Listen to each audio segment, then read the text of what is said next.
asalaamu aleykum mbokk yeeg xarit yi maa ngi leen di nuyu am mbégte indil leen seen éphéméride du bés bi di ko introduire tey jëm si yàlla ji di maître Cheikh Khoureyssi Ba bëggoon ko fi rendre hommage rek parce que mënul woon ñàkk parce que ki nga xam ne kii daanaka addinam yëpp à part njabootam lépp addinam yëpp da ko consacré ci nit humanité ak lépp luy xeexum injustice ak bëgg réewam. li ñu gën a ràññee ci Cheikh Khoureyssi Ba surtout moo nekkoon défendre ñëpp ñi nga xam ni ay victimes injustice lañu ku daan am problème ak justice politique moo fa daan jiitu dalal la sa xel ñëw encouragé la ba jël alalam aussi jox la ko toppatoo aussi sa njaboot. wante loolu yëpp bu ñu ko gisee ñu bëri mun ñu ko woon comprendre bu ñu fuyee un peu ci nit ki nga xool jaar-jaaram rek nga mën a comprendre que finalement ñi muy défendre xëy na am na fuñ ko tollu am na fuñ ko taxaweewoo maanaam moom ci boppam maître Khoureyssi Ba nekkoon na koo xam ne kii c'était quelqu'un d'engagé engagement nag boo xam ne bii loo gis ko mun lu ñu wax xar dee weesu mbote donc bu nekkee am na ñoo xam ne gàdd nañu flambeau bi ñu ngi gérer continuité wu contestation bi fu ñu jàqee dafa leen di ñëw fekk si leen foofu jàppale leen parce que ce qu'on n'a pas très souvent dit mooy Cheikh Khoureyssi Ba ci jeunesse am moo nekkoon fii directeur publication bu journal Sopi dans les années 88 d'ailleurs moo taxoon sax ba mu duggoon fi rapidement prison ñu arrêté woon ko fii dina ci dikkaat léegi Cheikh Khoureyssi Ba donc nekkoon na koo xam ni donc moo dirigé woon Sopi ñu bañoon ko confondre ak le démocrate bi nga xam ni boobu c'était plutôt au niveau ci seen parti bi ñoo ko doon gérer mais Sopi magazine bi Sopi journal bi Sopi moom ci boppam moo nekkoon directeur de publication bi biñ koy nommé ci journal bi nag ci lañu sentir benn vent de rigueur ci liggéeyam parce que aussi xamoon na ñu ko seqaloon ci jamono boobu donc ku doon xeex ak nguur au niveau presse lu mel ni presse ak yu bëre il faut que nga jéem a fexe ba amul fenn fuñ la mën a jaaree pour di la mën a inquiéter moo tax cette rigueur professionnelle ci animation boobu mënoon animé journal boobu na fekkoon na aussi ñoo ngi nekkoon ay étudiants mbaa génnoon lu yàggul woon ci affaire de seen kii étudiants yi foofu la bokkoon aussi ak un certain Juge Samba Sall moom aussi daan na bind ci journal Sopi ci turu Bàcc Sopi ba lien yi am entre Cheikh Khoureyssi Ba ak Juge Samba Sall daan na ko respect boobu ci éthique yooyu foofu la jóge à la base ba tax na sax xëy na bokk na ci lu bëre ba kenn defuloon mandat dépôt le 9 mars 2021 Ousmane Sonko yu bëree sax yooyu bokk na ci quelque part parce que connexion yi amoon entre Cheikh Khoureyssi Ba ak Juge Samba Sall malgré pression yëpp malgré yëpp moo tax d'ailleurs bi Juge Samba Sall génne àddina ñu gis hommage bu extraordinaire bu ko Cheikh Khoureyssi Ba defal wax seen ay jaar-jaar wax toute sa rigueur professionnelle malgré image bi nga xam ne nit ñi jàppee woon nañ ko à la base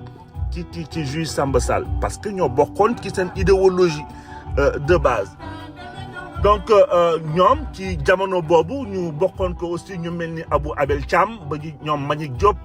ba ci Mamadou Oumar Ndiaye bi nekkoon comme rédacteur en chef tey Mamadou Oumar Ndiaye moo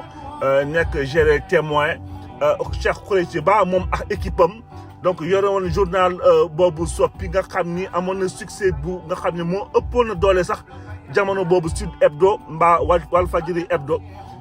ñu nekkoon ñoom ñëpp doon siège foofu ci foofu rue Rafanel Sud Hebdo moom danaan génne tous les jeudis wante soppi dès àjjuma ji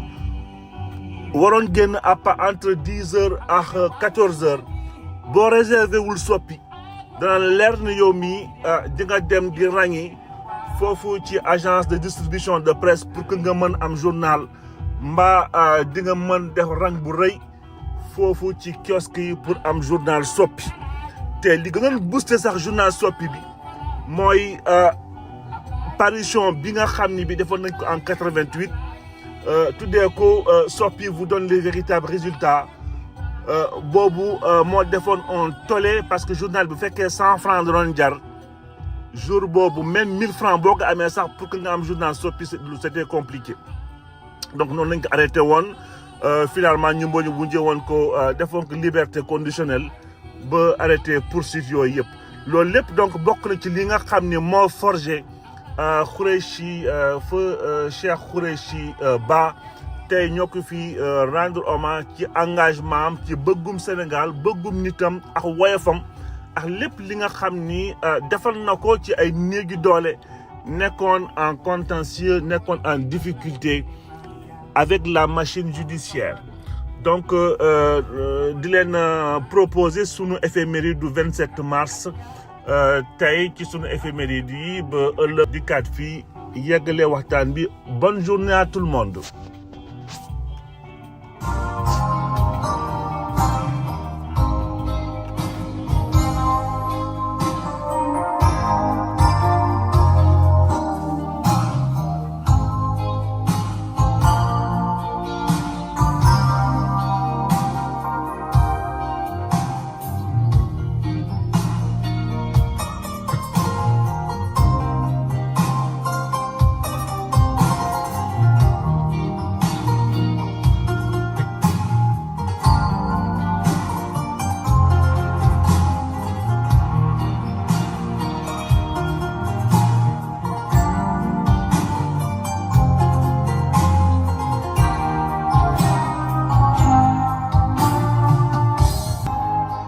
kat tey sunu éphéméride du bés bi nekk éphéméride boo xam ne bii dafa riche ay dates yu passionnantes yu intéressantes dinañ ci ñëw léegi def rek benn genre précision bu ndaw ci sunu approche su éphéméride yi ñu am rek loo xam ne moo ñu si yëkkati li ñu si yëkkati mooy quelque part di jéem a jëf la lien la xewoon ci ay jamono ba tey li nga xam ni xewoon na amatul solo ci sunu jamono bi xëy nañ koy tegee ne prioriser li nga xam ni dañu continuer di si jàng moo tax parfois ñuy ñëw ci yenn histoire yu yàgg bu fekkee histoire yi fayu ñu complètement wala ñu ñëw ci ay figures yi nga xam ni ci seen histoire ñu ngi marqué histoire Sénégal men wante ñun ñoo ngi xeex di bañ ñu comme on dit mu jàll comme perte et profit toujours jëf dañ koy jëf warul réer mu nekk jëf bu rafet ba ak aussi mu nekk jëf bi nga xam ne bi xaw na matadi wante ñu woon te mën a jàng ñuy engagé wu aussi autant mën a ñëw ci ay figure ci ñi nga xam ne nekkatuñu fi di leen sargal wante aussi on a décidé en même temps di sargal ay nit ci seen vivant loolu aussi nekk na loo xam ni ci sunu askan sunu culture am nañu souvent difficulté def ko sans parti pris sans trop d'émotion donc on décide aussi ñi nga xam ne ay exemple lañu ne serait-ce que pour des générations yi nga xam ni ñoo ngi fii di nekk ci bërëb bi ci mbir yi ñu continuer si jàng ci ay valeurs comme bravoure wala yenn valeurs yi nga xam ni xëy na dinañ ko soxla sunu askan aussi dinañ soxla ñu am ko pour gën a rafetal mbir yi ba ku mel ni sax Macky Sall nga xam ne on s'était interdit depuis bi ñu commencé sunu éphéméride di ñëw ci yenn ay œuvre ci yenn action yi parce que aussi quelque part xëy na ni mu noon doxalee moo taxoon daaw ñu woon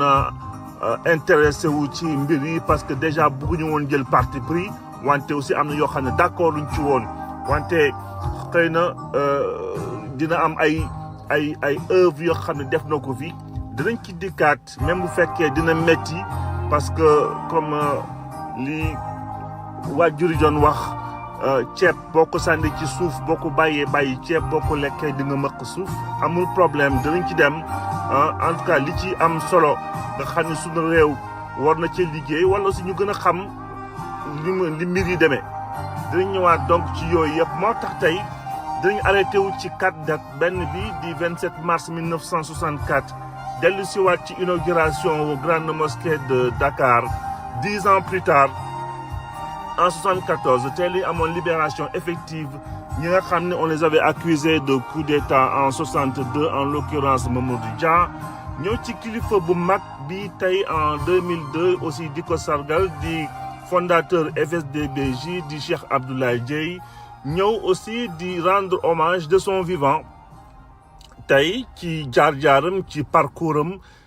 kii di recteur de université UGB bu Saint-Louis di Maguette Ndiaye nga xam ne tey lañ ko installé woon dans ses fonctions donc dinañ ñëw léegi ci jaar-jaaram xool parcours am ni mu mën a inspiré xëy na ay génération wala ci jeunesse su tey bi ñi nekk ci ñi nga xam ni ils sont dans les écoles dans les universités wala ñu ngi nekk di commencer di construire seen avenir professionnel. Sans plus tarder ñu ñëw ci sunu premier élément bi tey ñoo ngi doon wax fan yële bi doon pose de première pierre mais avant même pose de première pierre bi ci loi bi nga xam ne bi décidé woon gouverneur AOF bi décidé woon na ko pour que ñu tabax foofu ci cimetière Lébu bi ñu tabax fa ériger fa benn grande mosquée ginnaaw demoon nañ ba constater que malgré civilisation bi sunu askan dafa continuer woon mooy ci culture am ci aadam ci surtout ci religion am donc comme bras de fer bi amatul woon sens ci la ñu commencé ñëw di ériger mosquée surtout en l'occurrence mosquée grande mosquée de Dakar bi ñu posé woon pierre bi pose de première pierre bi nekkoon le 3 mai 1961 d'ailleurs en présence du président du conseil du gouvernement du Mamadou Dia ak kilifa ju mag bi di Seydou Nourou Tall di woon sët ci El Hadj Oumar Tall donc nga xam ni li mu liggéey ci Tidjaniya kenn xamoon nu mu toll Tidjaniya boobu d'ailleurs moo taxoon ba roi Hassan II dugal loxoom ci construction grande mosquée bi kii di Hassan II tamit moo taxoon ñu am style marocain bi nga koy construire ci surtout minaret bi nga xam ne def na 67 mètres wante noonu la Hassan II aussi ñëw dénk leen son architecte Gustave Collet bi nga xam ne bii moom na daan liggéeyal ci ay yenn œuvres yu fépp donc non seulement daf ci dugal loxoom financièrement wante dafa indi ay ouvriers marocains indiwaale ak architecte am ñëw jàpp ci mbir yi ñëw pendant 5 jours Sénégal visite bi nga xam ne bii autour du 27 mars ñëw pour 64 ñëw pour inaugurer grande mosquée bi nag li taxoon inauguration bi nekkoon lu am solo ça a été relevé sur tous les plans aussi bien intellectuels que spirituels tax kilifa yi mag yi nga xam ne ñëwoon nañ fa di maam Abdou Aziz Sy Dabakh ñëwoon diriger julli ga ci jamono boobu ànd ak cekk ay kilifa yu bëre ci ñëw célébrer justement inauguration ci mosquée boobu donc noonu la mbir yi demee pour résumer rek ñëwaat aussi ci jaar-jaaru tey ci jaar-jaaru imam yi nga xam ni ñoo doon yor grande mosquée bu Sénégal grande mosquée de Dakar bi nga xam ni imam grande mosquée donc depuis 1964 ñi ko dirigé woon nekkoon El Hadj Amadou Lamine Diène nga xam ne moo nekkoon premier imam bi ba 76 ba muy génn àdduna ki nga remplacé woon nag nga xam ne Sénégal ba tey nit ñaa ngi fàttaliku ay xutbaam di El Hadj Maodo Sylla ci pertinence am ci baat bu neex bi nga xam ne marqué woon na vraiment histoire grande mosquée de Dakar marqué sunu jeunesse à travers xutba yi mu doon def tabaski ak korité wante aussi ajjuma yi tamit loolu lépp nekk noo xam ni ay jaar-jaar la woon donc par la suite El Hadj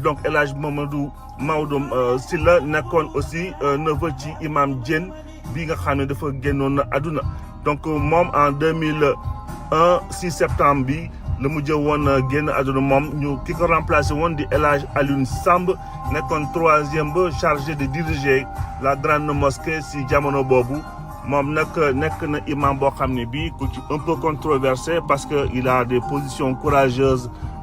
ci jàppale bi muy jàppale régime en place et puis il n'hésite pas surtout d'envoyer des pics à l'opposition donc loolu lañ doon wax ci inauguration grande mosquée de Dakar bi le 27 mars 1964 nga xam ni ironiquement en 61 kii di président du conseil Mamadou Dia moo posé woon première pierre bi le 3 mai 64 ñu inauguré mosquée bi wante 10 ans plus tard donc nem dem sunu deuxième élément bi 27 mars 1974 ci la libération effective Mamadou Dia ginnaaw procès bi nga xam ne bi ñëwoon nañ ko ci accusation de coup d'état yi nga xam ne tegoon na ko ci jamono boobu donc jugement bi nekkoon le 9 et le 13 mai 1963 ñu bëri ñu condamné woon leen à 20 ans de prison wante Mamadou Dia ñu singali ko rek continuer di ko singali ñu mujjee ko condamné à perpétuité yóbbu ko en plus foofu ci Kédougou donc tey lañ leen mujjee woon libéré ci seen par une grâce présidentielle parce que jamono boobu aussi Senghor nekkoon dans un esprit de décrispation ak mise en place li ñu naan multipartisme Sénégal donc ci état d'esprit boobu la ñëw libéré ku mel ni Mamadou Dia ak ses compagnons fan yii ñoo ngi ko doon wax ci syndicaliste bi di Ibrahima Sarr nga xam ne aussi bokkoon na ci noonu la arrêté complètement son engagement politique ba bi muy génn àddina donc tey 27 mars 1974 10 ans après inauguration grande mosquée de Dakar tey la ñu libéré woon ñoom Mamadou Dia comme on dit et compagnie tey ginnaaw mbir yi xewoon fii en 62 2002 ñu Sénégal aussi amoon benn fait marquant ci El Hadj Abdoulaye Dieye nga xam ni était reconnu déjà professionnellement il alliait mérite parce que tey bu ñu waree def tamit aussi benn thème ci sunu éphéméride tey mooy valeur et mérite mooy ku mel ni Cheikh Abdoulaye Dieye nga xam ni kii c'était un architecte paysagiste noonu la duggee ci politique bi bëggoon indi aussi xam-xamam ci sunu tabax réew li mu doon engagé wu politique yëpp fexe na ba di véhiculer ay valeurs yi nga xam ne bi njiit waroon na ko am ci engagement am ci taxawaayam et tout mu nekkoon aussi dans la lignée de Al Maktoum donc nekkoon bokkoon ci premier marabout arabisant ci jamonoom yi engagé wu woon en politique ñëw def ci liñ ci war a def sans aucun complexe ba tey d'ailleurs ñu leen doon wuutu ci seen taxawaay boobu ba tey wàcc ñu ci yoon boobu muy Al Maktoum en l'occurrence ci parti PUR ba Cheikh Bamba Dièye di nga xam ni moo bokk ci njabootam foofu ci FSD/BJ ba tey seen taxawaay ñu ngi continuer ci seen waajur bu góor taxawaay bi mu amoon Sénégal si jamono boobu ñëw tey ci sunu 27 mars bi xaw na récent donc peut-être que parfois ça peut même paraître bizarre amuñu temps amuñu habitude di ñëw ci yenn dates yu récentes yi sunu éphéméride wante pour l'exemple et pour applaudir et encourager ñi nga xam ni ñoo ngi ci yoon bi voilà ils ont besoin souvent des exemples yi nga xam ni xëy na dañ leen jox espoir wante réussite yu bëri du réussite yi ñu xam ci sunu dernières années yi am nañu bëri tey ñu am seen réussite taxaw fii taxaw boo xoolee seen parcours ci ngay rendre compte seen ay jaar-jaar ils se sont toujours battus depuis ba ñu nekkee ndaw donc ñu ñëw tey ci suñu portrait bu gàtt tey ci recteur de Saint-Louis bi nga xam ne tey lañ ko installé woon le 27 mars 2023 donc tey ñu ñëw ci portrait wu Maguette Ndiaye bi nga xam ne bi ci conseil des ministres décentralisé foofu ci Sédhiou lañ ko nommé woon recteur de Saint-Louis ci pour la première fois la ñu inauguré woon ce qu'on appelle appel à candidature donc à partir de appel à candidature boobu il a été sélectionné et te ci sélection boobu lañ ko finalement nommé recteur de Saint-Louis ñu ñëw ci jaar-jaaram rek pour rendre compte taxawaay bi mu am ci parcours professionnel la wante aussi contribution yi mu indi ci benn discipline yi nga xam ni ça faisait partie des rares disciplines ci sunu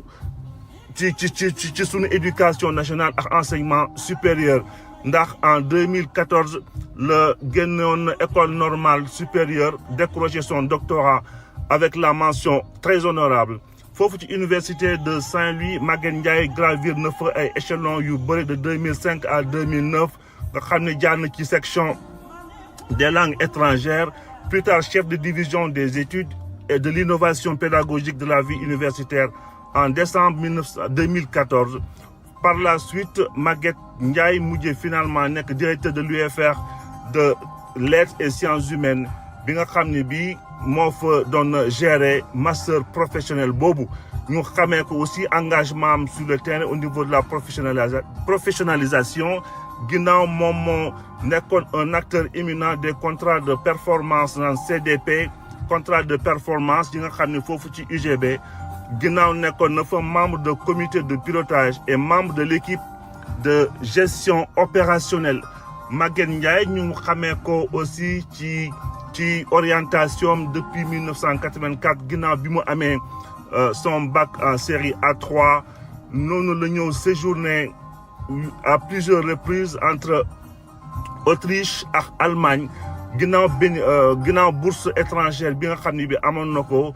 pour dans le cadre de sa thèse boobu nag en 2009 entre 2009 et 2012 dañoo bénéficier aussi beneen bourse pour États-Unis war a dem ci université Madison Wisconsin je pense que je prononce bien ak université de Hamline foofu parallèlement ak njàngam donc parallèlement ak njàngam ci université de Dakar continuer encore comme on dit di continuer di liggéey là on parle plutôt xëy na ay xarmat parce que jàngale na aussi Notre-Dame de Dakar de 91 à 92 puis collège Jules Sagna de Thiès jusqu'en 97 donc il était tout le temps en mouvement on va dire donc publication de plusieurs publications ñoo xam ne noté nañ ko ci parcours am foofu ci université de Dakar nga xam ne noonu privilégié plutôt la langue allemande et espagnole donc tey dañ ko bëggoon rendre hommage ci jaar-jaaram nga xam ne très mérité ci université de Saint-Louis tey ñoo ngi ko fa nommé recteur mu nekkoon une bonne nouvelle d'ailleurs pour université bi ginnaaw Maguette li ñu doon wax ci moom lu bëre au-delà de son côté très jovial ce qu'on ne fait pas ressortir souvent ci seen portrait c'était aussi un grand sportif un grand footballeur ci jamonoom donc tey lañ doon rendre hommage recteur universitaire de Saint-Louis qui a mérité vraiment son parcours professionnel et sa consécration le 27 mars 2023 di ko rendre hommage à tous ces intellectuels universitaires émérites ñi nga xam ne ñi ngi ci Sénégal am ay jaar-jaar yu am solo